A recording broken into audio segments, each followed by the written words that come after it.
অসহায়ত্ব সৃষ্টি হয়ে যাবে। এই যে অভিশাপগুলো, এই অভিশাপগুলো আপনাদের লাগবে। কারণ ভোট হচ্ছে একটা পবিত্র আমানত। আপনি আপনার পবিত্র আমানতটা তাকেই দিবেন যে দেশের জন্য কাজ করবে, যে চাঁদাবাজি করবে না, যে দেশকে ভালোবাসে, যে ভারতীয় আধিপত্যবাদের বিরুদ্ধে কথা বলবে, সেটা যে দলেরই হোক না কেন। সেটা বিএনপি হলে বিএনপি, জামাত হলে জামাতে, এনসিপি হলে এনসিপি।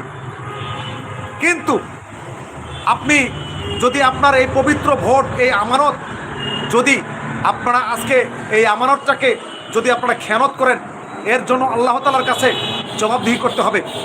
আপনার এই ভোটের কারণে, আপনার এই ভোটের কারণে যদি কোনো মানুষের মৃত্যু হয়, আপনার এই ভোটের কারণে যদি কেউ মানে ধ্বংস হয়ে যায়, এই অভিশাপ আপনাদের হবে।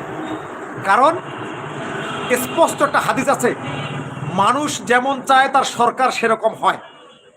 অতএব আপনি যদি ভালো চান, আপনার সরকার ভালো হবে। আপনি যদি ভালো চান, আপনার সরকার ভালো হবে। আর আপনি যদি খারাপ চান, আপনার খারাপ সরকার হবে। আপনি বেছে নেবেন কোনটা, এই সুযোগটা আপনি আপনার কাজে লাগাবেন।